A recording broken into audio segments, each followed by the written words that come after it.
Donc, dans le laboratoire 3, pour le numéro 3, on a dit de créer un VI qui calcule de façon continue la conversion de degrés Celsius à Fahrenheit à partir d'une commande et d'un indicateur numérique en point flottant.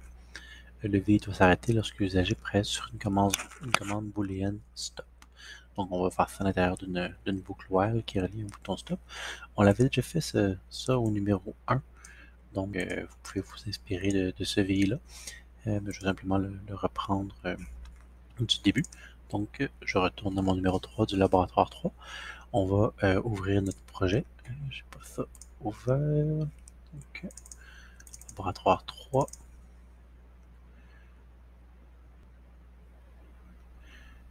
Et on va faire un nouveau VI. Donc, fichier, nouveau VI. Et CTRL-S. Dans le bon dossier, on va l'appeler numéro 3. Et donc, faire CTRL-T. Donc, la formule, je l'ai juste ici.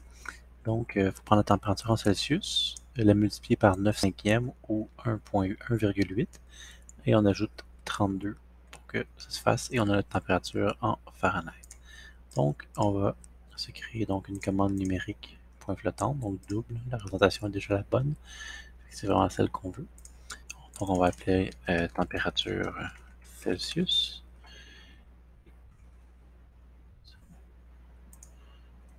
Ça, c'est un autre S. Je m'excuse. Je vais mettre un C. Ça fait facile. Fahrenheit dans la température Celsius. Et on va avoir un indicateur numérique. Donc, pour avoir la température en Fahrenheit, donc, je vais avoir un F ici. On veut faire cette conversion-là, donc de degrés Celsius à Fahrenheit. Et on va avoir un calcul à faire. Puis, je vais rajouter la boucle à la toute fin. Là. Donc, on doit d'abord multiplier par 1,8. Donc, je mets ma constante ici, 1,8. Moi, c'est 1,8 parce que mon labio est en anglais, mais vous, ça devrait être 1,8, à moins que votre labio soit également, que votre séparateur décimal sur votre ordinateur soit le point. Ensuite, on va lui, donc, vous lui ajouter 32 sur notre formule ici, donc on va faire plus 32. Et je devrais avoir ma conversion donc de Celsius à Fahrenheit avec ceci. On voit la valeur ici, si je peux le tester, on peut mettre mettons 26 degrés en Celsius, ça fait 1 Fahrenheit, donc ça va bien. C'était bien ce qu'on nous demandait donc, de convertir de degrés Celsius à Fahrenheit. Sauf que là, ce qu'on veut, c'est que ça s'arrête, que ce soit en continu, pour éviter que nous, on ait à mettre à exécuter en continu comme ça, on voudrait l'exécuter dans une boucle. Alors, c'est un peu comme ça, c'est l'équivalent de comme si on rajoutait une grosse boucle sur tout le code et ça, c'est notre bouton stop. Mais c'est vraiment pas pratique. L'idée, c'est nous-mêmes, on va aller mettre notre boucle while et on va venir nous-mêmes, c'est notre bouton stop, un peu l'équivalent à l'opposé, mais on va se mettre un bouton ici.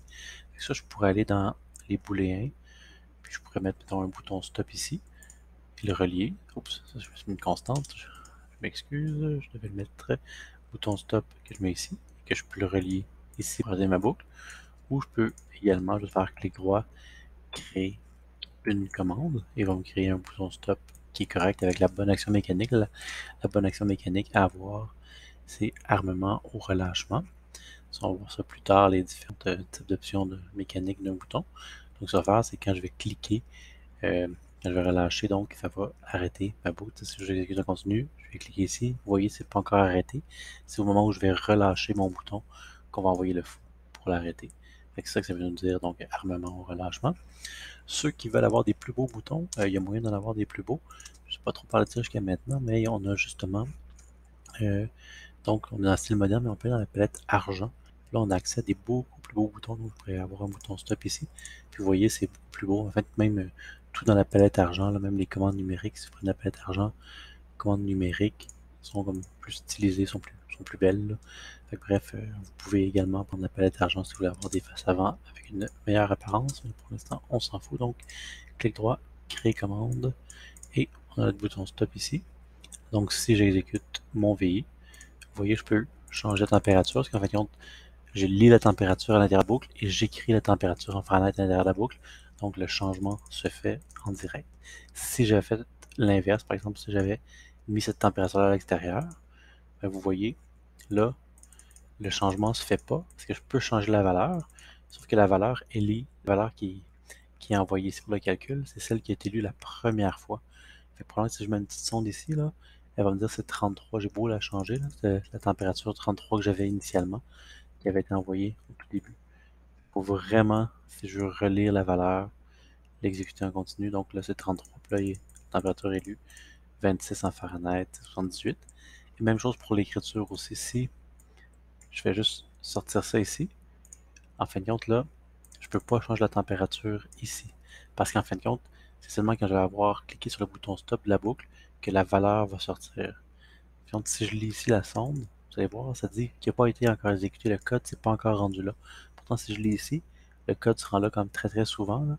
Par exemple, vous voyez, il se rend 91. Fait donc, à ma sonde 3, j'ai vraiment le 91 qui est envoyé. Ça arrête ici, puis la boucle est recommencée.